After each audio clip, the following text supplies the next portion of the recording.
Olá amigos, vamos à nossa videoanálise das ações que destaco após o pregão desta quarta-feira, dia 22 de maio, começando aqui pela JBSS3.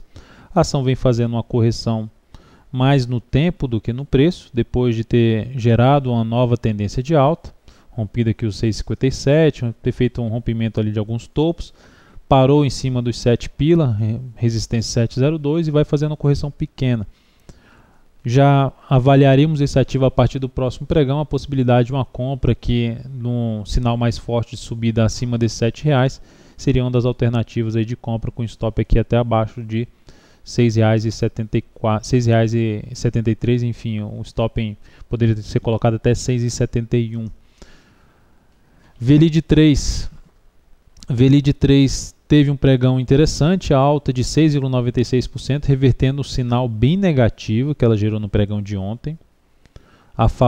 Tinha um sinal bem negativo a favor de uma tendência de baixa, que vinha para baixo dos 34, 35, um suporte que ela está ainda batendo, e nesse nível de suporte ela gerou essa reação anulando um sinal bem negativo, o que é um indício que pode anular a sua tendência de baixa de curto prazo, tem topos descendentes, então ela pode superar no próximo pregão esses 36,57 e anular a sua tendência de baixa de curto prazo. Pode inclusive até trazer uma oportunidade de compra rápida na superação dos 36,42, stop em 35,59 e projetaria esse risco aí para cima, preferencialmente que esse rompimento não acontecesse na primeira hora de pregão, ficasse mais alguns candles aqui no gráfico de 60 minutos para depois romper. Enfim, uma alternativa até interessante.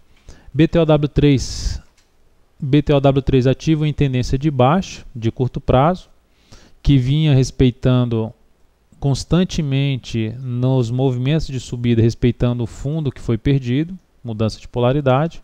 Isso aconteceu diversas vezes nessa tendência de baixa.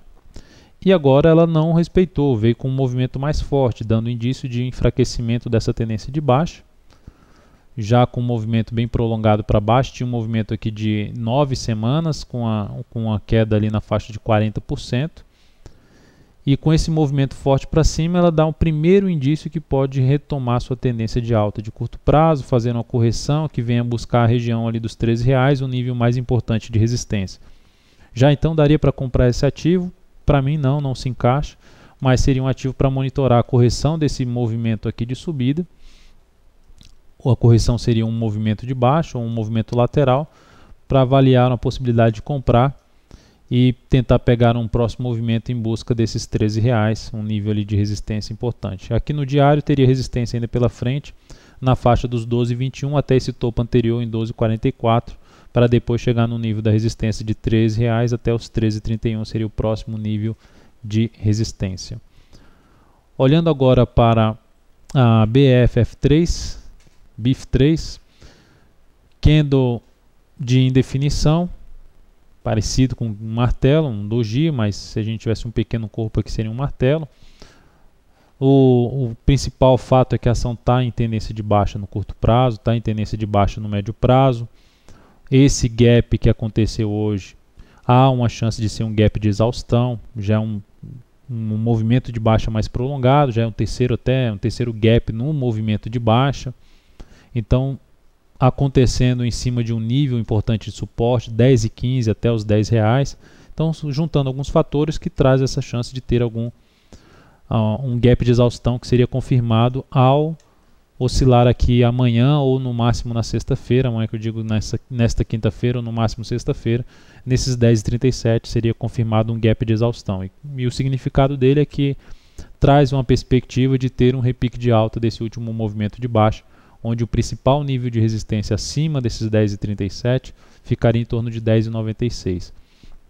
Então, o próximo pregão, ela superando a máxima de hoje, mais esses 10,37, pode proporcionar uma primeira sinalização positiva de recuperação, de alívio nessa pressão vendedora que vem ocorrendo em cima desse papel. E por último, MGLU3. MGLU3, pregão de hoje apresentando um engolfo de baixa. Ação em tendência de alta de curto prazo, mas é uma tendência menos significativa por estar toda ela dentro de um movimento de baixa. Segundo ponto, a tendência dela de médio e longo prazo ainda aponta um pouco mais para baixo. Ela fez um topo um topo duplo lá em cima, perdeu a mínima histórica e agora ela gera um engolfo de baixa em cima de um suporte que era o seu fundo histórico, região dos R$9.